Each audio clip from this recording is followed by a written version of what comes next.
आज नया चैप्टर शुरू करेंगे रिद्धि, ठीक है। और हम लोग आज जो चैप्टर शुरू करने जा रहे हैं, पिछले दिन तो ट्रायल बैलेंस हमने खत्म किया था और अभी हम लोग आज नया चैप्टर शुरू करेंगे कैश बुक। तो जब डाउट क्लास लगाएंगे उसमें आपका जर्नल और ट्रायल बैलेंस का जो भी डाउट होगा वो पूछ लीजिएगा, ठीक है। तो अभी कैश बुक के बारे में थोड़ा थोड़ा बताएं कि कैश बुक क्या होता है, कैसे होता है, थोड़ा थोड़ा ध्यान से सुनिएगा। फोन में आपके शीट भेजा गया, लेकिन अभी शीट देखने की जरूरत नहीं, पहले बात को सुनना है कि क्या होता है कैश बुक, समझें। हमारे पास जितने भी बिजनेसमैन लोग हैं, चाहे छोटा व्यवसायी हो चाहे बड़ा व्यवसायी हो, उसके पास एक कैश बॉक्स होता है ना। तो उस कैश बॉक्स में कितना रुपया, उसको रोकड़ा भी बोलते हैं, कैश को रोकड़ बही भी बोलते हैं, बताए आपको, कैश बुक को रोकड़ बही बोलते हैं। तो जब हमारे पास कैश बुक का मतलब क्या है कि हम अपने कैश का हिसाब एक बुक्स में लिखते हैं, वो कैश बुक है। इसको बुक्स ऑफ ओरिजिनल एंट्री भी बोलते हैं, क्योंकि ट्रांजैक्शन हुआ और सीधा सीधा हम कैश बुक में लिख लेते हैं। सबसे अच्छा और सबसे कम एरर वाला बुक है, मतलब इसमें एरर बहुत कम होता है। क्यों एरर कम होता है? क्योंकि कैश रोज लगभग काउंट हो जाता है, तो एरर होने के चांसेस इसमें नहीं के बराबर होते हैं, बहुत कम होते हैं। कैश बुक में समझ लो हमारे पास एक एक छोटा एकदम व्यवसायी है मान लो, और वो सारा लेना देना कैश में करता है। तो उसके कैश बॉक्स में कितना पैसा है, कितना उसका हिसाब, कहाँ कहाँ से पैसा आया, कहाँ कहाँ से गया, ये सारा हिसाब किताब वो जिस कॉपी में लिखता है वही कैश बुक है। अब वो लिखता कैसे होगा ये समझो, और क्या तरीका होगा लिखने का समझो। मान लो कि कैश बॉक्स अकाउंटेंट एक अलग होता है, कहीं दूसरे फ्लोर पे दूसरे रूम में बैठा हुआ है, वो अपना सारा हिसाब किताब लिखता रहता है वहां पे। और हम मालिक हैं, दुकान पे बैठे हैं, तो हमने क्या करना है भाई, हम तो कैश में लेना देना हम ही कर रहे हैं, है ना। तो हमारा सारा का सारा इंफॉर्मेशन हम किसी तरह से अपने अकाउंटेंट के पास भेजते होंगे कि भैया ये हमारा इंफॉर्मेशन है, इसको अकाउंट्स में लिख लो, ठीक है ना। तो वो इंफॉर्मेशन भेजने का हमारे पास तरीका होता है वाउचर, जो उस दिन वो आयुष पूछ रहा था, सर वाउचर क्या होता है। वाउचर दो तरह का होता है, एक रिसीट वाउचर है, एक पेमेंट वाउचर है। वाउचर का स्पेसिमेन यानी नमूना आपको हम दिखा देंगे कि कैसा होता है। उसमें लिखा रहता है, जैसे मान लो ये ऑफिस है, ठीक है ना, तो यहाँ बहुत सारे स्टाफ लोग हैं कि भाई खर्चा करते हैं, कैश कौन संभालता है, नेहा कैश संभालती है। तो जैसे मान लो कि एक छोटा सा एग्जाम्पल लें कि आदित्य बोला कि हमको अभी इंक लेना है और इंक के लिए 50 रुपया दे दीजिए। तो ऐसे वो पैसा नहीं दे सकती, वो पैसा ऐसे ही दे देगी तो हिसाब नहीं मिलेगा। वो क्या करेगी, एक वाउचर देगी जिसको पेमेंट वाउचर बोलते हैं। आदित्य से कहेगी कि आदित्य इसमें तुम भरो, ठीक है, इसको भरो, वहां पे लिखेगा आदित्य कि कौन पैसा लिया, कितना लिया, क्या रीजन था लिया, और वहां साइन करेगा। साइन करके वो दे देगी, वाउचर दे देगी और 50 रुपए उनको दे देगा, वो काम कर लेंगे अपना, ठीक है ना। अब ये वाउचर को वो दिन भर में जितने पेमेंट हुए होंगे उन सब का पेमेंट का वाउचर बना है, और वो सारे वाउचर को स्टेपलर करके सुबह जो अकाउंट संभालता होगा, चाहे हम संभालते हैं चाहे नाजिर सर संभालते हैं, किसी को भी, वो पूरा का पूरा रिसीट वाउचर और पेमेंट वाउचर दोनों स्टेपल करके क्या दे देगी, उनको दे देगी। अब वो कैश बुक जब बनाएंगे तो जो पेमेंट वाउचर उसमें पेमेंट लिख देंगे, इतना इतना इतना इतना कल पेमेंट हुआ था और इतना इतना इतना इतना पैसा आया था। तो वाउचर एक सोर्स डॉक्यूमेंट है। वाउचर क्या है? कैश बुक लिखने का एक सोर्स डॉक्यूमेंट है। बिना वाउचर के हम कैश बुक बना ही नहीं पाएंगे। लेकिन ये तो प्रैक्टिकल लाइफ की बात हो गई। हमें प्रैक्टिकल लाइफ में जो जिनके हाथ में कैश है और जो अकाउंट संभाल रहे हैं, दोनों दूर दूर हैं, तो इंफॉर्मेशन कैसे शेयर होगा? या तो भाई हम यहीं बैठे हो, मेरे पास कैश हो और मेरे पास ही कॉपी हो, तो पेमेंट किए तो लिख लिए, नहीं तो ऐसा तो होता नहीं है। ऐसा कभी देखा है किसी के ऑफिस में जाए 20,000 रुपया लें और पहले लिखे खाता में फिर हमको दे? ऐसा नहीं होता। तो साइन वाउचर साइन करवाया, बहुत, दैट्स एनफ, वही होता है। वो वाउचर हमको रखे रहता है और वाउचर नेक्स्ट डे किसके पास पहुंचा देता है? अकाउंटेंट के पास। और अकाउंटेंट क्या करता है, उस वाउचर को देख करके जितने जितने पेमेंट्स हुए रहते हैं वो पेमेंट लिखता है, और जितना जितना खर्चा। कैश बुक एकदम सिंपल चीज है, केवल आप समझ लीजिए आप अकाउंटेंट हैं, आपको इंफॉर्मेशन मिल गया है। अब इंफॉर्मेशन में खाली आपको देखना है कि कैश कहाँ कहाँ से आया है और कहाँ कहाँ हमने कैश का पेमेंट किया है। अगर कैश का इनफ्लो आउटफ्लो आपको पता है कि कहाँ कहाँ से कैश आया है, तो लिखने का तरीका कहाँ लिखा जाता है, और आपको बहुत अच्छे तरीके से जर्नल आता है। कैश आता है तो कहाँ लिखते हैं? कैश अकाउंट में डेबिट में लिखते हैं। और कैश खर्चा करते हैं तो कैश जाता है तो कहाँ लिखते हैं? क्रेडिट में लिखते हैं। याद रखना, हम कैश की बात कर रहे हैं, हम कैश को सोच के केवल बात करेंगे। क्योंकि जब खर्चा होगा तो हम क्रेडिट साइड लिखेंगे। तो आप ये मत बोलना कि अरे सर खर्चा तो डेबिट होता है। भाई खर्चे के अकाउंट में डेबिट होगा, कैश के अकाउंट में तो क्रेडिट ही होगा। समझ में आ रहा है? समझेंगे अभी पूरे अच्छे तरीके, अभी बताएंगे सारी बात। तो कैश में क्या होता है कि एक छोटा व्यापारी है जो केवल कैश में लेना देना करता है, तो उसको एक आदमी मिल गया, बोला भाई मेरा कैश संभाल दोगे, तो वो कैश बुक बनाएगा और उसमें केवल कैश का आइटम लिखेगा, उसको कहते हैं सिंगल कॉलम कैश बुक। तो सिंगल कॉलम कैश बुक का मतलब एक कॉलम मेंटेन करेगा, या खाली कैश कर ले या खाली बैंक कर ले, ये सिंगल कॉलम होता है। कोई कोई व्यापारी होते हैं जो कैश में भी कुछ लेना देना करते हैं और बैंक से भी लेना देना करते हैं, तो हम उसको डबल कॉलम कैश बुक बनाते हैं। डबल कॉलम कैश बुक में कैश और बैंक दोनों बनता है। तो हम बारी बारी से धीरे धीरे सीखेंगे चीजों को। और उसके बाद में एक होता है ट्रिपल कॉलम कैश बुक। तो ट्रिपल कॉलम कैश बुक में क्या होता है कि हमारे पास कैश कॉलम भी होगा, बैंक कॉलम भी होगा, और साथ में एक डिस्काउंट कॉलम भी होता है। जब हम पेमेंट लेते देते हैं तो हमें डिस्काउंट भी मिलता है या हमें देना पड़ता है, उसका भी एक रिकॉर्ड रहता है, वो भी हम लिखते हैं। ओके, तीसरी बात, इनके अलावा हमें एक और चीज पढ़ना पड़ेगा जिसका नाम है पेटी कैश बुक। पेटी कैश बुक का कॉन्सेप्ट हम लास्ट में देखेंगे, जब शुरू करेंगे तो वहां बताएंगे। तो आज बेसिकली हम कैश बुक का कुछ नियम बता रहे हैं, उस बात को थोड़ा ध्यान से सुनना। एक शब्द या एक स्टेटमेंट में अगर हम कहना चाहें तो कैश बुक में आपको तब कैश के डेबिट साइड में लिखना है जब आपका पैसा आएगा, और तब आपको कैश के क्रेडिट साइड में लिखिए जब आप खर्चा करोगे, कैश जाएगा। अगर कैश आएगा तो ही लिखना है और कैश जाएगा तो ही लिखना है। अगर याद रखना, बिजनेस में धंधा में कुछ भी हो जाए, तुम्हें उसमें माथा लगाने की जरूरत नहीं है कि कहीं लॉस हो गया, क्या हो गया, नहीं पता। आपको केवल ये देखना है कि मेरे कैश बॉक्स में कितना आया और कितना गया, बस इतनी सी बात हमें देखनी है। अगर इस बात में पकड़ पाए कि भाई ठीक है, तब तो आप आराम से कर लेंगे, और नहीं तो उल्टा पलटा दिमाग में आ जाएंगे। अब ध्यान सुनो, पहला ट्रांजेक्शन, पहली बात क्या बता रहे हैं, only cash transaction are recorded in the cash book. केवल कैश का लेना देना ही हम लोग कैश बुक में लिखते हैं। No credit transaction are recorded. कभी भी कोई उधारी का लेन देन हम नहीं लिखते। क्यों नहीं लिखते हर्ष उधारी का लेन देन? अवनीश का क्या हुआ, नहीं आएगा, हो गया बस खत्म। ये बोलो प्रधानमंत्री नहीं है कि सर आज हम 6:30 बजे काशी विश्वनाथ पहुंचेंगे, सर को बोलो आ जाए पढ़ा दे, ऐसे नहीं होगा। और ऐसे बच्चों को एकदम रखेंगे भी नहीं हम। बोलो उनको समय से आने का मन है तो क्लास में आया करें, इस तरह से नहीं आज मेरा मन चल रहा है, अब आएगा तो बोलना पहले फीस जमा करेगा उसके बाद क्लास में बैठेगा। यही आज सर 11 बजे पढ़ा देते, कल 9:30 बजे पढ़ा देते, वो अकेला होम ट्यूशन ले रहा है क्या?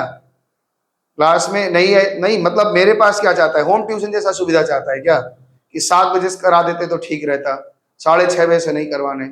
ऐसे कहाँ से ये लोग भाई क्या ही करना चाहते हैं। इन लोगों का बस चले तो हमको बोले सर आप ही मेरा लिख देते तो ज्यादा ठीक रहता, क्या आप दूसरे हमसे बोल रहे हैं लिखवाने को? जीवन में कोई संघर्ष नहीं है, कुछ नहीं। तो कैश बुक में हमें क्या रखना है कि ये एक बात तो पहले समझिए, only cash transaction are recorded in the cash book. केवल कैश ट्रांजेक्शन को ही हम रिकॉर्ड करते हैं, क्रेडिट ट्रांजेक्शन में रिकॉर्ड नहीं करते। याद रखना, क्रेडिट ट्रांजेक्शन जब भी लेना देना होगा तो उसमें भाई उधार में हमने माल खरीदा, जन एंट्री क्या बनेगी ना? उधार में हमने माल खरीदा, जन एंट्री क्या बनती है? Purchase to creditor. इसमें कैश कहीं इन्वॉल्व ही नहीं है तो कैश में लिखना ही नहीं है। उधार में हमने माल बेचा तो एंट्री डेटर टू सेल, कोई एंट्री नहीं बनेगी, इसलिए उधार का लेना देना में नहीं करना। तीसरी बात कह रहे हैं, हाँ उधार में लेना देना होगा तो कैश बॉक्स में तुम्हारा कुछ घटेगा बढ़ेगा? हाँ बताओ, हमको मेंटेन करने के लिए दिया जा रहा है कैश बॉक्स, और कह रहा है उधार में माल खरीदे, करो ना, हमसे क्या दिक्कत है? हम थोड़े ना रिकॉर्ड करेंगे कहीं, हम तो कैश बॉक्स में जब पैसा आएगा तब लिखेंगे, और मेरे कैश बॉक्स में पैसा नहीं आएगा तो हम नहीं लिखेंगे, हटा देंगे वहां से, और क्या दिक्कत है? तो उधारी के ट्रांजैक्शन नहीं लिखे जाते हैं। मजे की बात, फ्यूचर में हम कह रहे हैं उधार में लेन देन होगा उसको नहीं लिखोगे, तुम केवल एक बात ध्यान रखोगे, मेरे पास से कैश जाएगा तो लिखना है और कैश आएगा तो लिखना है, इतनी सी बात हम कह रहे हैं। फ्यूचर, पास्ट और प्रेजेंट इंडेफिनिट हम नहीं बताएं अभी कुछ ऐसा, ध्यान से सुनोगे। आगे सुनो, कह रहे हैं कि मान लो कि हम single column cash book maintain कर रहे हैं, है ना, और बैंक से पैसा निकला तो हमें रिकॉर्ड करने की आवश्यकता है नहीं। तो बस एकदम कॉमन सेंस का बात लेकर के चलना है कि हमारे पास जो एंट्री हमारे कैश को इफेक्ट करेगी वो हम लिखेंगे। और अगर आपको दिक्कत लगे तो पहले जो ट्रांजैक्शन दिया रहा है उसका जर्नल पढ़ना, अगर उस जर्नल में कैश इन्वॉल्व होगा तो कैश की एंट्री होगी और नहीं होगा तो नहीं होगा, सिंपल सी बात है। तो क्या आप तैयार हैं, शुरू किया जाए? तो अभी आज हम लोगों का जो टॉपिक है, एक सिंगल कॉलम कैश बुक शुरू कर रहे हैं, ठीक है ना? सिंगल कॉलम कैश बुक शुरू कर रहे हैं। हाँ नहीं, अभी हम नाश्ता मंगवा रहे हैं, नाश्ता करना है। इधर देखो,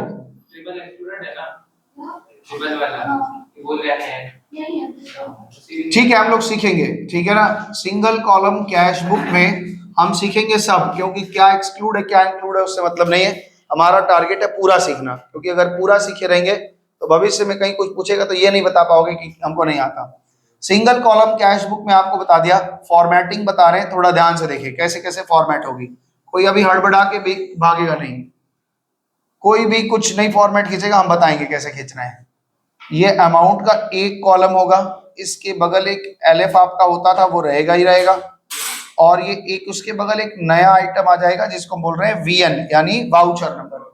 जो वाउचर हम साइन करवाएंगे उस वाउचर पे एक नंबरिंग होती है, जब हम खरीद के लाते हैं उस पे नंबरिंग रहती है 1 2 3 4 ऐसा। ये वाउचर हमेशा से आपके फाइल में लगा दिया जाता है, ताकि अगर कभी बॉस पूछे कि ये 50 रुपए तुम आदित्य को क्यों दी थी, तो तुम वहां पे बता पाओगे कि सर ये इंक के लिए पैसा मांगा था, और वहां वाउचर नंबर लिखा रहेगा, तो आप दिखा पाओगे कि देखो ये वाउचर नंबर पे इनका साइन भी है ना? ये यहाँ पे डेबिट है और ये यहाँ पे क्रेडिट है, ठीक है? डेबिट में यहाँ डेट है, यहाँ पे क्रेडिट का डेट है, ध्यान रखना। हाँ मतलब, हाँ ये डेबिट साइड है, क्रेडिट साइड है।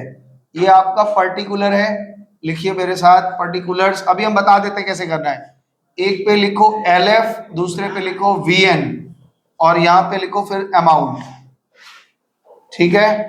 ये आपका फिर से पर्टिकुलर है, ये एलएफ है, ये वीएन है, और यहाँ पे फिर से अमाउंट है। इस बार 11 में बच्चे क्यों कम आए हैं यार? तुम लोग कुछ किसी से मेरा प्रचार नहीं करता क्या, कि अपने ही पढ़ना चाहता है खाली? क्लास में बच्चे बच्चे हैं नहीं क्या तुम लोग के स्कूल में? तो आते क्यों नहीं है? ओ डनलप दूर लगता तो मेरे घर भेज दो। भी लिखेंगे डेबिट साइड में हम कुछ भी लिखेंगे तो हम 2 लिख के लिखेंगे, और क्रेडिट साइड में हम कुछ भी लिखेंगे तो बाई लिखेंगे। यहाँ पे आप जिसका सिंगल कॉलम कैश बुक बना रहे हैं उस आदमी का नाम लिख देंगे, उसके फर्म का नाम, उस व्यक्ति का नाम, ये भी लिखेंगे जैसे लिखते हैं बिल्कुल वैसे ही। आप जैसे इन द बुक्स लिखते हैं ना, बिल्कुल ये आदत बनाएंगे हर सवाल के लिए। तो आइए एक सवाल हम लोग कर रहे हैं, क्वेश्चन नंबर 1 आपके पीडीएफ में देखो वहां पे है। सबसे पहले फॉर्मेट ले लो, फॉर्मेट हम बता दें कैसे खींचना है, आप खींच लिए हैं। तो इसमें सबसे पहले क्वेश्चन नंबर 1 कर रहे हैं हम लोग। हाँ सब लोग को पीडीएफ में देखना, बाकी प्रिंट तो मिल जाएगा आपको। क्वेश्चन नंबर 1 कर रहे हैं। देखो इन लोगों ने लिखा है कि enter the following transactions in the simple cash book. Simple cash book का मतलब हो गया सिंगल कॉलम कैश बुक, ठीक है? जनवरी 1 business started with cash 25,000। Journal entry बताइए क्या होता है? जर्नल एंट्री बताओ सबसे पहले कि 1 जनवरी को बिजनेस स्टार्टेड विद कैश लिखा है, कैश टू कैपिटल। कैश बढ़ा या घटा पहले ये सोचो। इस तरफ थोड़ा तरफ मेरी तरफ घुमा देना, या फिर दिक्कत होगी क्या? हाँ ठीक है, हम तो इधर खड़े थे इसलिए। तो एक बताओ, तुमने बताया कैश टू कैपिटल है ना, तो कैश हमारा बढ़ा, कैश बढ़ा तो कैश को हमें, ये देखो ये रिसीट साइड है और ये हमारा पेमेंट साइड है। जब हम बढ़ेगा तो हम डेबिट साइड में लिखेंगे और घटेगा तो क्रेडिट में लिखेंगे। तो डेट जैसे आप लिखते थे वैसे ही लिखेंगे। मान लो ये 2024 ही है और जनवरी 1 तारीख है, तो जनवरी 1 तारीख को यहाँ लिखेंगे टू कैपिटल, और टू कैपिटल अकाउंट। कितना रुपए कैपिटल में आया मेरे पास? 25,000 रुपया आया। एक चीज आपको बहुत इजी तरीके से बताएं, पहले मन में जर्नल तुरंत चल जाना चाहिए। जब भी कोई एंट्री हो तो तुरंत मन में जर्नल चलना चाहिए। हाँ ये ठीक है, ये कैश अकाउंट है। जब हम कैपिटल आता है तो जनरल एंट्री क्या लिखते हैं? Cash account debit to capital. Cash account में 25,000 रुपया आया और उसका कारण कैपिटल लिखते हैं, ठीक है ना? यहाँ पे कैपिटल लिखते हैं, मतलब हमें कैश में कितना अमाउंट आ रहा है और उसका कारण लिखना है। अगला एंट्री कर रहे हैं 3 तारीख को, purchase building for cash. General entry बताओ क्या होगी? हाँ बिल्डिंग खरीद रहे हैं, बिल्डिंग टू कैश। कैश आ रहा है या कि जा रहा है? तो पहले अमाउंट लिखो, कितना अमाउंट है? 10,000 रुपया लिखा और इसका कारण क्या लिखेंगे बताओ? 2024 जनवरी कितना तारीख है? 3। यहां लिखेंगे by building account. Building account 10,000 रुपए का हो गया। आगे बढ़े। परचेज गुड्स फॉर कैश, 3,000 रुपए का हमने गुड्स खरीदा है। जरा एंट्री बताओ। Purchase account debit to cash, तो यहाँ पे कितने रुपए का यहाँ लिखेंगे? बाई कितने तारीख है? बाई परचेजेस अकाउंट कितना? 5 तारीख। कितना रुपया? तो बस ऐसे ही जब जब पैसा आएगा तो डेबिट में। एकदम इजी चैप्टर है, लेकिन इस चैप्टर में अगर आपको पकड़ अच्छे से रहेगी तो इसके बाद वाला चैप्टर और अच्छा से, वो टेक्निकल चैप्टर है, इसलिए इस चैप्टर को करना जरूरी है। क्योंकि कैश बुक अगर अच्छे से नहीं करेंगे तो इसके बाद ही एक चैप्टर आएगा, इसका नाम है बीआरएस। और अगर आपको कैश बुक अच्छा से नहीं समझ तो बीआरएस पल्ले नहीं पड़ेगा, ध्यान रखिएगा। तो परचेजेस अकाउंट 3,000 का हो गया। परचेज गुड्स फॉर कैश हो गया। 8 तारीख को लिखा है paid advance salary. General entry बताइए क्या होती है? एडवांस सैलरी देते हैं तो बताओ। Prepaid salary to cash. तो कैश गया है और यहाँ पे तारीख लिखो, कितनी तारीख है? 8 तारीख। क्या लिखेंगे? बाई प्रीपेड सैलरी, या फिर सैलरी लिख दें। तो सैलरी से प्रीपेड सैलरी में ट्रांसफर ले, एक ही मतलब है, हमने सैलरी दी है। कितने का सैलरी? 1200 रुपए की सैलरी भर दी है। नेक्स्ट क्या है? उसके बाद सोल्ड गुड्स फॉर कैश, 1800 रुपए हमारे पास कैश आया। पहले लिखोगे रुपया, 1800 रुपया आया। इसका कारण क्या है? माल सेल हुआ है। कितनी तारीख है? कितना है? 10। तो सेल्स अकाउंट हमारा डेबिट हो जाएगा और 10 जनवरी को हमारे पास 1800 रुपए आ गए। पहले अमाउंट लिखना, फिर उसका कारण लिखना। एक बात और ध्यान रखो, बहुत बारीकी से सुनना इस बात को। कैश अकाउंट में कहीं भी कैश अकाउंट नहीं आएगा। कैश अकाउंट में बीच में कहीं कैश अकाउंट नहीं है, क्योंकि कैश में पैसा आ रहा है और उसका कारण भी कभी कैश कभी नहीं। कैश मेरे कैश बॉक्स में है, उसका कारण भी कैश कभी नहीं होगा। इसलिए कैश अकाउंट में कभी भी, कैश बुक में अंदर कहीं भी कैश अकाउंट नहीं आएगा। ध्यान रखिएगा इस बात को, गलती नहीं कर देना कि कैश में कैश लिख दें, ऐसा पकड़ में आ जाना चाहिए। आगे बोल रहा है सोल्ड गुड्स फॉर कैश हो गया। कैश डिपॉजिटेड इनटू बैंक, ये है ना, कैश डिपॉजिटेड इनटू बैंक दें। इधर सुनो, लिख रहा है कि कैश डिपॉजिटेड इनटू बैंक। पहले ध्यान से समझना, हम कैश बुक बना रहे हैं और कैश मेरा आएगा जाएगा तो ही लिखेंगे। बताओ, कैश पैसा हम बैंक में जमा कर रहे हैं, इसका मतलब क्या होता है? कैश बॉक्स में ज्यादा पैसे हो गए, हम उसको निकाल के बैंक में जमा करेंगे। तो कैश में पैसा आ रहा है या जा रहा है? तो रिकॉर्ड तो होगा। जनरल एंट्री क्या बनेगी? बैंक टू कैश, यानी कैश को घटाना है। कितने रुपए से घटाना है? 5,000। तो 5,000 रुपए यहाँ लिखेंगे और यहाँ पे लिखेंगे बाई, ये पैसा कहाँ गया? बैंक में गया। ठीक है ना। तारीख बताओ, 15 तारीख। इसके बाद की जनरल एंट्री बताओ क्या लिखी है? इंटरेस्ट रिसीव, 300 रुपए हमें ब्याज मिला है। जनरल एंट्री बताइए क्या होती है? हाँ बोलो। इस बात को तो बहुत बार पूछ चुके, अब तो हमको ना मतलब खिजलवाते हो। बैंक में, हम बैंक में कितनी बार, इतना बार समझा चुके हैं कि बैंक में अगर पैसा जमा रखेंगे तो कैश बॉक्स कम हो रहा है कि नहीं? अब बैंक बढ़ रहा है, हम कैश को मेंटेन कर रहे हैं तो कैश को घटा रहे हैं।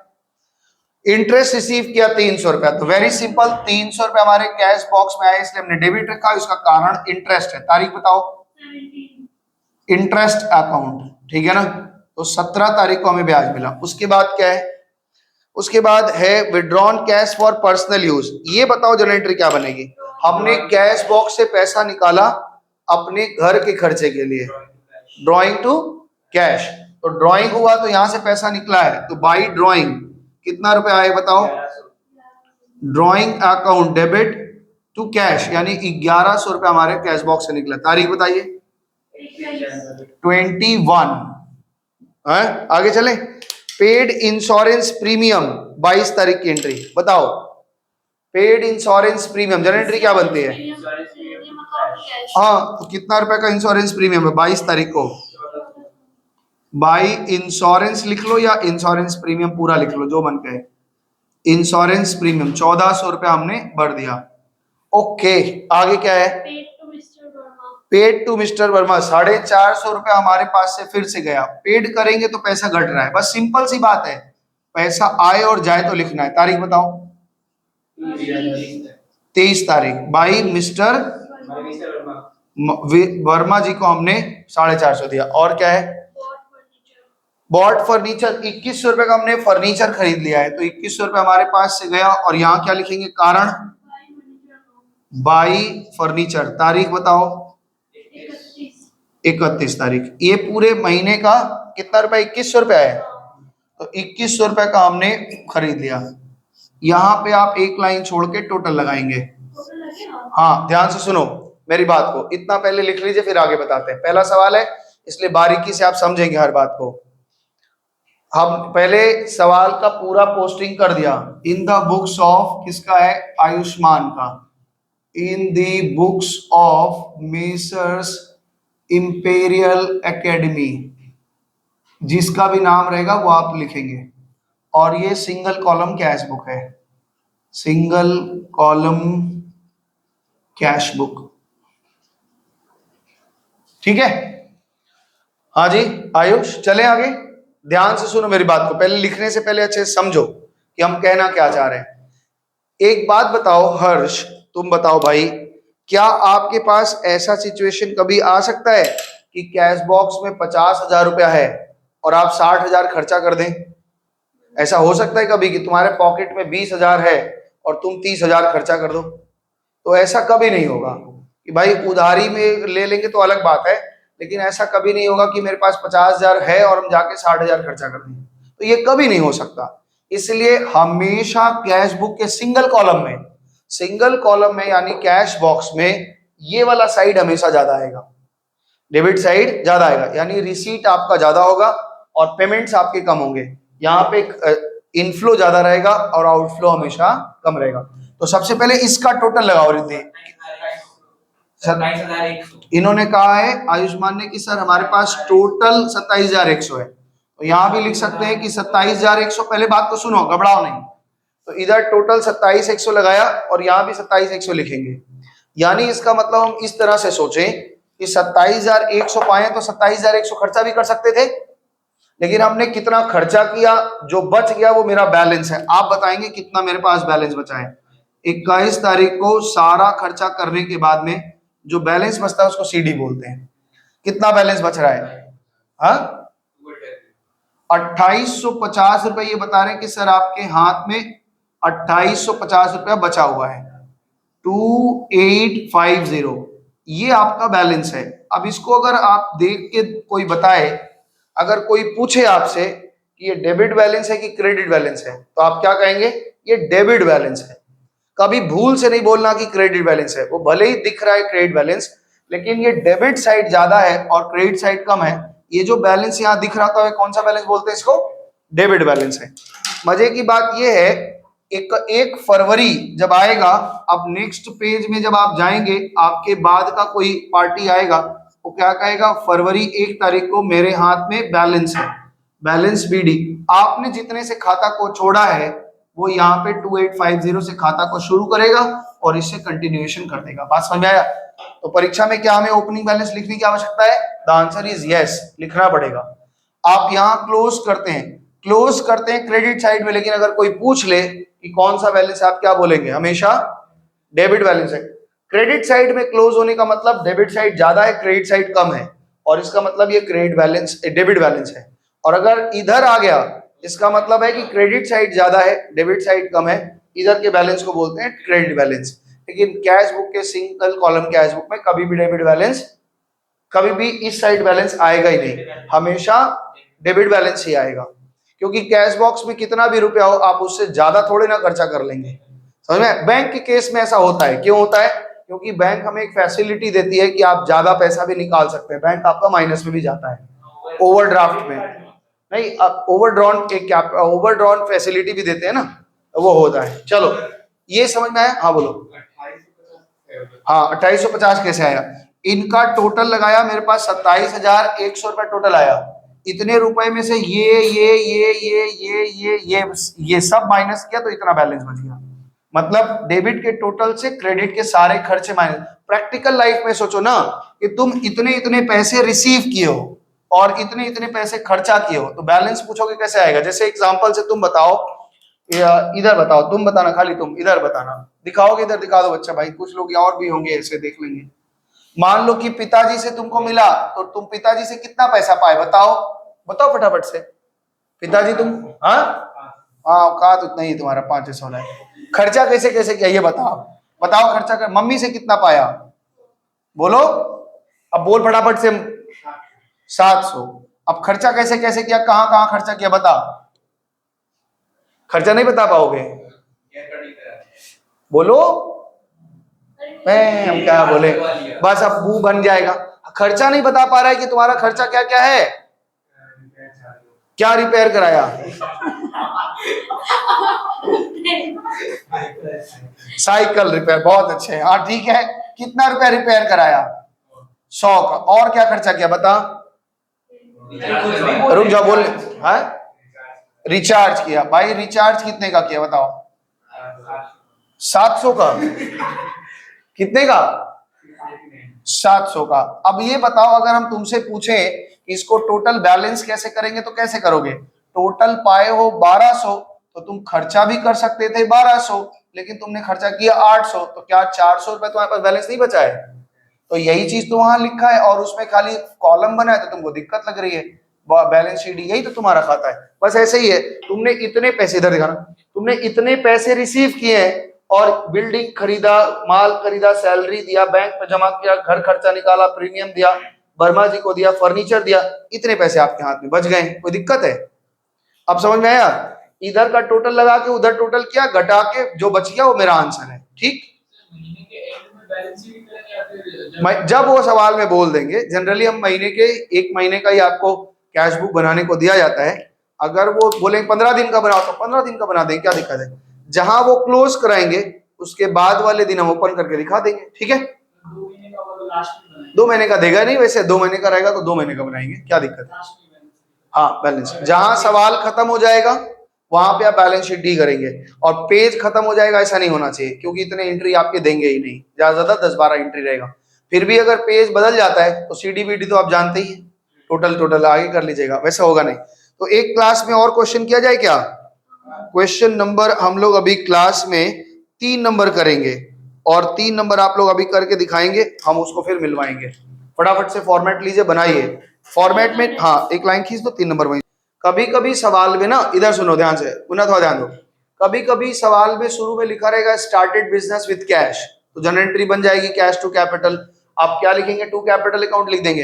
लेकिन कभी कभी लिखा रहता है कि कैश बुक में इतना बैलेंस है, मतलब आपसे ये पुराना धंधा है, किसी के पहले से चल रहा था, वो आपको एक बैलेंस बता के चला गया कि इतना ओपनिंग बैलेंस है, कैश में कैश इन हैंड ऐसे लिखा रहेगा, तब यहाँ टू कैपिटल नहीं लिखना है, तब क्या लिखोगे, टू बैलेंस बीडी, इतना रुपए बैलेंस हमको दिया गया, अब इसके आगे की हमारी जिम्मेदारी है। अगर सवाल में लिखा है स्टार्टेड बिजनेस मतलब नया धंधा है, तब तो आप कैपिटल लिखेंगे, और अगर लिख दिया है कि कैश में बैलेंस है, जैसे यहाँ 3 नंबर सवाल में देखो लिखा है कैश इन हैंड, इसका मतलब आपसे पहले कोई अकाउंटेंट बनाता था, अब वो छोड़ के गया, वो आपको बनाना है, तो यहाँ पे कैपिटल नहीं लिखना, क्या लिखेंगे, टू बैलेंस बीडी, यहां तक वो बना के गया, अब यहां से कंटिन्यूएशन आपको करना है, तो टू बैलेंस बीडी लिखोगे, ठीक है। रिद्धि अभी लिखी तुमको याद आ गया, वहां पे लिखो टू बैलेंस बीडी, पहले लिखो। यहाँ शुरुआत में एक, इधर थोड़ा देखती नहीं, जब हम बढ़ाते शुरुआत में एक बैलेंस तो आपके पास रहेगा ही ना, कैश इन हैंड दिया हुआ है, तो कहां लिखेंगे, ये जैसे कैश इन हैंड का मतलब तुमसे पहले जो अकाउंटेंट बना के गया वो यहाँ छोड़ के गया है, तो वो बैलेंस तो बताएगा ना, इतने से तुमको बैलेंस दिया जाता है, अब इसके आगे कहानी आपको लिखनी है, तो यहाँ पे टू कैपिटल रहेगा, या फिर अगर कैश इन हैंड या कैश बैलेंस लिखा है तो टू बैलेंस बीडी लिखोगी, और फिर उसके बाद अपना कहानी शुरू करोगी। शुरुआती एक बैलेंस तो रहेगा ही तुम्हारे पास, समझ में आया। तो देखो लिखा है टू बैलेंस बीडी, लिखो पहले 1 तारीख का बैलेंस को, टू बैलेंस बीडी लिखो, उसके बाद काम शुरू करो, फिर हम मिलाते हैं। नंबर 3 करेंगे, अप्रैल ईयर नहीं लिखा है तो हम 2024 लिख ले रहे हैं, और अप्रैल लिखा है तो अप्रैल 1 तारीख को सवाल में लिखा है टू कैश इन हैंड, इसका मतलब है कि पुराना धंधा है, हमसे पहले कोई अकाउंटेंट बना रहा था, अब वो छोड़ के चला गया, अब आगे की जिम्मेदारी हमारी है। तो हम जिस दिन घर में पहुंचे, हमसे पूछा गया कि हमने पूछा भाई लिखना तो हम लिख दें, पहले ये बताइए आपके कैश बॉक्स में कुछ रुपया है, तो बोला हाँ हमारे कैश बॉक्स में 15,000 रुपया है, तो हमने कहा ठीक है, तो हमने पहले ही लिख लिया टू बैलेंस BD। हाँ बेटो, ये क्या रखो, इसमें 15,000 रुपया है और इसको हमने 15,000 रुपया लिख लिया है। ऊपर में आप डेट लिखेंगे, पर्टिकुलर्स लिखेंगे, जो पिछले सवाल में लिखवाया था बिल्कुल वैसा ही। पर्टिकुलर्स ये हमारा LF होगा, ये हमारा VN होगा, और अमाउंट। परीक्षा में आपका कैश बुक तक आ रहा है, हम लोग कैश बुक पहले कंप्लीट करेंगे, और एक दिन अगर किसी दिन आप हमको मौका दें, सोमवार या मंगलवार को हम आपका एक डाउट क्लास लगा देंगे। हाँ सुबह लगाएंगे, अर्ली मॉर्निंग 6 बजे नहीं, 7 बजे, 7 साढ़े 7 तक लगाएंगे। हाँ सुबह 7 साढ़े 7। एक दिन एब्सेंट करना पड़ेगा, क्योंकि अगर बीच में नहीं, वो उठना पड़ेगा। कैश बुक में मेरे पास 15,000, 2 तारीख को ऑफिस फर्नीचर हमने खरीदा है। बताइए पेमेंट हुआ है कि रिसीव हुआ है? तो यहाँ पे लिखेंगे, आप डेट लिखो 2024, और अप्रैल तारीख बताओ कितना है? 2 तारीख। क्या लिखा? By furniture. टेबल और चेयर अलग नहीं होता, एक ही में आएगा। ऑफिस फर्नीचर हमने खरीदा है 2500 रुपए का, तो 2500 रुपए का पेमेंट किया। जो पेमेंट आएगा all receipts cash receipt debit में लिखोगे, जितना खर्चा होगा सब क्रेडिट में लिखेंगे। आगे बताओ, सोल्ड गुड्स फॉर कैश, हमने नगद में 2200 का माल बेच दिया, तो 2200 हमारे कैश बॉक्स में आया, और उसका कारण है सेल्स। तारीख बता दो फटाफट से, कितना तारीख है? 6 तारीख को हमारे पास आया। ओके, अच्छा एक बात और बताएं, पहले यहाँ पे एक नरेशन भी लिखा जाता था, अब इन्होंने हटा दिया है वैसा सिस्टम। पहले एक नरेशन भी लिखा जाता है, इसीलिए कैश बुक को ना कभी कभी थ्योरी में पढ़ाया जाता है, cash book is a journalized ledger. इसमें जर्नल और लेजर दोनों के फीचर्स होते हैं, इसलिए इसको जर्नलाइज्ड लेजर कहते हैं। आगे ध्यान से सुनो, परचेज गुड्स फॉर कैश, 4,000 का हमने माल खरीदा, नगद में खरीदा, तो पेमेंट गया हमारे पास से, यहाँ बाई परचेजेस लिखेंगे, बात नहीं पीछे से, बाई परचेजेस अकाउंट। तारीख कितनी है? तारीख है 11 तारीख की तारीख, बात नहीं, फिर से बता रहे हैं तो वीडियो देख लेना 10 मिनट का। सोल्ड गुड्स टू दीपक, इसके बाद बता दे, पहले सम्स कंप्लीट कर ले फिर समझा दे रहे हैं। Sold goods to Deepak on credit, ये एंट्री नहीं होगी, बताएगा कौन, क्यों नहीं होगी बताओ? सोल्ड गुड्स टू दीपक 12 तारीख की एंट्री को नो एंट्री, क्यों नहीं होगा? इस तरफ हुआ जरा, अगर हम उधार में किसी को माल बेचते हैं तो जनरल एंट्री क्या बनेगी? दीपक टू सेल। इसमें कैश ना इनफ्लो हो रहा है ना आउटफ्लो हो रहा है, तो हमें इसको लिखने की जरूरत नहीं है। तो बीच बीच में ऐसे एंट्री वो लिखेंगे, बीच बीच में दिया रहेगा जिसमें कैश का कोई लेना देना ही नहीं है। अगर कैश का कोई लेना देना नहीं है तो हम क्यों लिखेंगे? नहीं लिखेंगे। ये इसलिए ध्यान में रखना है कि आपको बीच बीच में ऐसे फेक ट्रांजेक्शन लिख देंगे, आप उसमें परेशान मत हो जाए, और लिख देंगे अगर तो गलत हो जाएगा, इसलिए ये एंट्री नहीं करनी है। लोन टेकन इन कैश 17 तारीख को, बताओ 17 तारीख को हमने एक लोन ले लिया, तो कैश बॉक्स में पैसे आए, पहले कितना पैसा आया? 3,000 रुपए हमारे कैश बॉक्स में आए। इसका रीजन क्या है? To loan account. ठीक है, ध्यान से सुन लो सदा, बहुत इजी चीज है। ये कैश बॉक्स है, कैश बॉक्स को हिसाब लिख रहे हैं। जब भी किसी कारण से इनफ्लो होगा डेबिट साइड में लिखना है कैश का, आउटफ्लो इधर होगा। तो कैसे पता चलेगा इनफ्लो या आउटफ्लो हो रहा है? आप जर्नल पढ़ोगे, जर्नल कैश लोन लिया तो जनरल एंट्री क्या बनेगा? Cash account debit to loan, cash को डेबिट करो, कारण लोन है बस, तो अमाउंट यहां लिखना है और कारण यहां लिखना है। ठीक है, बस वैसे ही है। अभी देखो पेमेंट आएगा तो क्या होगा, लिख रहा है बॉट गुड्स, देखो bought goods from Suresh on credit. Suresh से हमने उधार में माल खरीदा, जनरल एंट्री क्या बनेगी? परचेज टू सुरेश, कैश कहीं इन्वॉल्व भी नहीं है तो नहीं आएगा। कैश रिसीव फ्रॉम दीपक, ये आएगा कि नहीं बताओ? तो जनरल एंट्री बताओ, कैश हमने दीपक से पाया, जनरल एंट्री क्या बनेगी? Cash to Deepak, cash debit होना है और कारण कौन होगा? दीपक। तो कितना रुपया पाए हो? 1200, तो ये एंट्री होगी, 1200 लेगा, और एंट्री कौन होगा? टू दीपक। कितना रुपया दीपक को मिला बताओ? दीपक से कितना मिला? तारीख है आपका 23 अप्रैल है। आ जाओ जी आगे बढ़े। रिसीव्ड कमीशन, पहले हर्ष बताओ ये डेबिट में लिखा जाएगा क्रेडिट में? हाँ खोल दीजिए, डेबिट में 300 रुपया आया है तो 300 रुपया यहाँ लिखेंगे, और इसका कारण कौन है? To commission, commission account. कितना रुपए तारीख है? 29। आगे देखो, पेड टू सुरेश, हमने सुरेश को 600 रुपया दिए, तो मेरे पास से 600 रुपया गया और यहाँ 29 तारीख है, बाई सुरेश, सुरेश अकाउंट को 600 रुपया दे दिया। ओके, आगे सुनो, फिर उसके बाद में बोल रहा है परचेज गुड्स फॉर 2000 का हमने माल खरीदा, बोलो एंट्री आई कि नहीं? कौन सा था उधर? ये पेज कहाँ गया?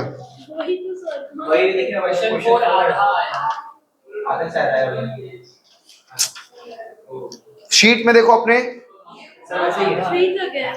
शीट में ऐसे कैसे हो जाएगा? 4 नंबर क्वेश्चन कहाँ गया है? अच्छा, ये हो गया खत्म यहाँ पे ना, तो ठीक है, बैलेंस करते हैं, ये सवाल यही खत्म हो गया। एक मिनट रुको, ऐसे घबराओ नहीं, अब शीट में कुछ गड़बड़ी रहती है, कच्चा पक्का दे देते हैं ये लोग बना के आधा अधूरा। पहले ये बताओ कितना आया टोटल? इस महीने में हमने रिसीव किया 21,700, तो हम खर्चा भी 21,700 कर सकते थे, लेकिन हमने खर्चा कम किया, इसलिए मेरे हाथ में कुछ बैलेंस बचा है। सीडी बैलेंस बताओ कितना आ रहा है? 14,000, यहाँ 13,700 दिखा रहा है, हाँ 14,600 आ रहा है आपका, 14,000। एक बार हम चेक कर लें, ये हमारे कैश बॉक्स में शुरुआत में इतना बैलेंस था, तो इसलिए हमने लिखा बैलेंस बीडी यानी ब्रॉट डाउन बैलेंस है, और ये इतने से हम अपना क्लोज कर रहे हैं, इसको कैरेट डाउन यानी क्लोजिंग बैलेंस है। ये हमारे अकाउंट बनाया, ओपनिंग बैलेंस यहाँ लिखेंगे टू बैलेंस बीडी, फिर हम छोड़ रहे हैं हम अपना, हमारी जिम्मेदारी 14,600, कितना आ रहा है वहां पे? 13,700। कोई खर्चा छूट रहा है क्या हम लोगों से? एक मिनट कैलकुलेटर देना जरा, इसको रोकना एक मिनट, कोई करके, अच्छा इतना कठिन तो कुछ ऐसा है नहीं है, देखने तो रुक जाओ जरा थोड़ा सा, एक चीज समझा दे रहे हैं, सवाल में छूट गया उसको हम ठीक करवाएंगे, ऐसे गड़बड़ इसका प्रिंट कहीं नहीं लेना, अभी हम दे देंगे तब, ये अभी मत लिखिए। यहाँ पे 9 तारीख की एक एंट्री छूट गई है, जिसका अब वो भेज देंगे, बाई सैलरी 900 रुपए का सैलरी छूटा हुआ है। अब आपका करेक्ट बैलेंस आ गया ना, बाई बैलेंस सीडी कितना कितना आया? 13,700। एक चीज और बताएं, ये हमने गलत किया है, ऐसा कभी जिंदगी में नहीं होगा, जिंदगी में नहीं होगा कि 30 तारीख के बाद 9 तारीख की एंट्री आएगी। इसमें एक बात पूछते हैं कभी कभी कि एंट्री आपकी हमेशा क्रोनोलॉजिकल ऑर्डर में होनी चाहिए, मतलब जैसे डेट सीक्वेंस में, उसको क्रोनोलॉजिकल बोलते हैं, तो ये 2 के बाद ही आना चाहिए था, हालांकि ये एंट्री कहाँ जानी चाहिए थी? यहाँ आनी चाहिए थी, लेकिन प्रिंट मिस्टेक था, इसलिए कारण से ऐसा हुआ। हम आपकी एक तो दूसरा पीडीएफ भेज रहे हैं, पहले आप उससे होमवर्क बनाएंगे, ठीक है, अब बाकी ये पीडीएफ को हम ठीक करवा के फिर देंगे। तो ये आपको समझ में आया? तो ये आपका बैलेंस था, ये आपका cash book simple column cash book चल रहा है, यानी सिंगल कॉलम में, या तो शुरुआत में मार्कर लीजिए, या तो सिंपल कॉलम कैश बुक में हमने करना क्या है, सिंपल कॉलम कैश बुक में कि या तो लिखा रहेगा स्टार्टेड बिजनेस, तब तो यहाँ पे जनरल एंट्री बनेगी टू कैपिटल, और ऑलरेडी अगर सम्स में बैलेंस दिया हुआ है, इसका मतलब है मेरे से पहले कोई कैश बुक मेंटेन कर रहा है, वो इतना रुपया छोड़ के गया है, कैश बॉक्स में जितना है वो यहां लिख लिया, ठीक है? नहीं समझे? तुम आज तुम्हारी मम्मी बोली कि अब तुमको घर के गैस का हिसाब लिखना है, तुम कॉपी खोले और तुम मम्मी से क्या पूछोगे? पहला प्रश्न पूछोगे ना, कैश बॉक्स में कितना पैसा पड़ा है, पहले इनको बताओ तब तो हम लिखना शुरू करें। तो मम्मी बोली 15,000 पड़ा है, तो तुम ये 15,000 रुपया ब्रॉड डाउन बैलेंस लिखे, ये इसी को बोल रहे हैं ओपनिंग बैलेंस। अब उसके बाद माल बिका, तुमने लिखा, लोन लिया लिखा, दीपक से आया लिखा, कमीशन पाया लिखा, और खर्चे कहाँ किए वो लिखा, तो बैलेंस तुम बता दोगे ना। मम्मी अगर लास्ट में पूछे कि भैया बच्चा कितना बैलेंस बचा, तुम कहोगे 13,700 बचा है, तो शुरुआत करने के लिए आपको एक बैलेंस होना चाहिए ना। तो ये कैश बॉक्स में तुम जानते ही नहीं, धंधा कितने दिन से पुराना चल रहा है, तुम नया नया कोई ऑफिस ज्वाइन किए, तुमको बोला कि कैश बुक मेंटेन करो, तुम पहला प्रश्न तुम्हारा यही बनेगा ना कि भाई कैश बॉक्स में कितना रुपया पड़ा है वो तो बताइए हमको, तो ये वो रुपया है, और उसके बाद की कहानी है, ठीक है? एक और सवाल बनाएंगे क्लास में। ये 13,700 कैसे आया? 15,000 अकाउंट में था, इतने पैसे रिसीव किए, टोटल कितना रिसीव किया? तो 21,700 यहां भी लिख दिए, मतलब 21,700 हम खर्च कर सकते थे, हमने इतना खर्च किया, इतना बच गया। अभी थोड़ा देर पहले ये पूरा रिसीव में से पूरा पेमेंट किया, ये माइनस आ गया, ठीक है, इतने रुपए हमने टोटल रिसीव किए हैं और ये माइनस किया, खर्चा किया, तो ये बैलेंस है, ये मेरे इन हैंड बैलेंस इतना है ना। और इसी से हम अपना खाता खोल के फिर दिखा के छोड़ दिए कि भाई अब अगले महीना किसी जूनियर को बोलो बने। जी जरूर, ये ओपनिंग बैलेंस नेक्स्ट मंथ का होता है, ये मई 1 तारीख है, ये 1 तारीख को ओपनिंग बैलेंस। जिस दिन तुम क्लोज करोगे 31 तारीख को, अगर नहीं अप्रैल है ना, तो 30 से ऊपर तो जाएगा ही नहीं। 30 अप्रैल है तो 1 मई को आपको खाता खोल के दिखाना पड़ेगा। ओके, ये सिंपल कॉलम कैश बुक है। एक सवाल और करेंगे क्लास में हम लोग, ठीक है। क्वेश्चन नंबर 5, धीरे धीरे मेरी तरफ ऑन करो, हम बता रहे हैं। 5 नंबर सवाल शुरुआत करेंगे। 1 तारीख को लिखा है cash in hand 4500, debit side में लिखो टू बैलेंस बीडी 4500। लिख लिया? लिखे क्या? हम भी साथ साथ लिखें? चलो ठीक है, बना देते हैं सवाल को, ये मिटा रहे हैं, ठीक है। ये अभी हम लोग फिर से बनाते हैं सवाल को, कोई बात नहीं, अभी बना देते हैं। 2 मिनट रुकना जरा, तो रोक देना। तो आदित्य में 1 तारीख की एंट्री लिख रही है कि 4500 हमारे कैश बॉक्स में है, तो 4500 तो कैश बॉक्स में आ गया। Okay, to balance BD. उसके बाद ये जनवरी का है, हाँ अप्रैल का नहीं है, जनवरी का है। यहाँ पे क्वेश्चन नंबर 5 है, ध्यान से सुनो। उसके बाद ये लिख रहे हैं paid to Sonia 480, discount allowed by हर 20 रुपया। तो हमें केवल इतना लिखना है कि सोनिया को हमने दिया कितना है, बाकी बातें हमें ध्यान नहीं रखनी है, क्योंकि हमारी जिम्मेदारी में केवल मेंटेन करना है कैश बॉक्स को, बाकी दुनिया क्या चल रहा है उससे हमें मतलब। हाँ, तो यहाँ बाई सोनिया लिखो और पेमेंट लिखो 480 रुपए, 480। ओके, आगे सुनो। 7 तारीख को हमने माल खरीदा, परचेज क्रेडिट फ्रॉम संगीता, तो ये एंट्री तो आएगी नहीं क्योंकि क्रेडिट का ट्रांजैक्शन है। पेड टू संगीता इन 290, ठीक है, तो बाई संगीता लिखो। डेट कितना है बताओ? वो नहीं, वो प्रैक्टिकल लाइफ में जब आप अपने ऑफिस में जाएंगे तब लिखेंगे। संगीता को हमने 290 रुपए दिए 10 तारीख को, तो 290 रुपए यहाँ पे पेमेंट कर दो। नेक्स्ट आगे क्या है? सोल्ड गुड्स फॉर कैश, 1500 का नगद माल बेच दिया, तो 1500 रुपए कैश आया। बातचीत नहीं, पीछे जो अपने से एडवांस भाग रहे हैं भागो, लेकिन बात नहीं करो। एडवांस जो भाग रहे हैं भागो। 1500 रुपए कैश बॉक्स में हमारे पास आया, माल बेचा 14 तारीख को, तो ये 14 तारीख की एंट्री हमने करी। उसके बाद इंटरेस्ट रिसीव फ्रॉम मोना, तो 150 रुपया हमें मिला है, तो एंट्री क्या बनेगी बताओ? Cash account debit to interest, तो यहाँ पे टू इंटरेस्ट लिखो। टू इंटरेस्ट कितना? 150 रुपया मोना से इंटरेस्ट मिल गया। आगे लिख रहा है कि 21 तारीख को हमने माल बेचा है रोजी को उधारी में, कोई बात ही नहीं है, पेमेंट पाया 25 तारीख को, तो 25 तारीख की एंट्री करेंगे, ठीक है। कितना रुपया पा रहे हैं? तो टू, क्या नाम था उसका? रोजी। टू रोजी कितना रुपया पा रहे हैं? 145। आगे देखो, पेड वेजेस, हमने वेज पे किया 200 रुपए का, तो 200 रुपया बाई वेजेस। वेजेस में कितने पे किए? 200 रुपए। 27 तारीख की एंट्री हो गया। और कुछ बचा है? तो ठीक है, टोटल लगाओ, टोटल लगाओ। टोटल हमारे पास 6295, यहाँ भी 6295 लिखेंगे। अब 6295 इस महीने रिसीव हुआ, लेकिन खर्चा इतना नहीं हुआ। हमारे हाथ में बैलेंस कितना बचा हुआ है बताओ? इतना बच गया है, 5325 रुपए बैलेंस है। यहाँ फरवरी में 1 तारीख को खाता खोलेगा, लिखोगे टू बैलेंस बीडी 5325 रुपए, और दैट्स इट। यही आपका सवाल है।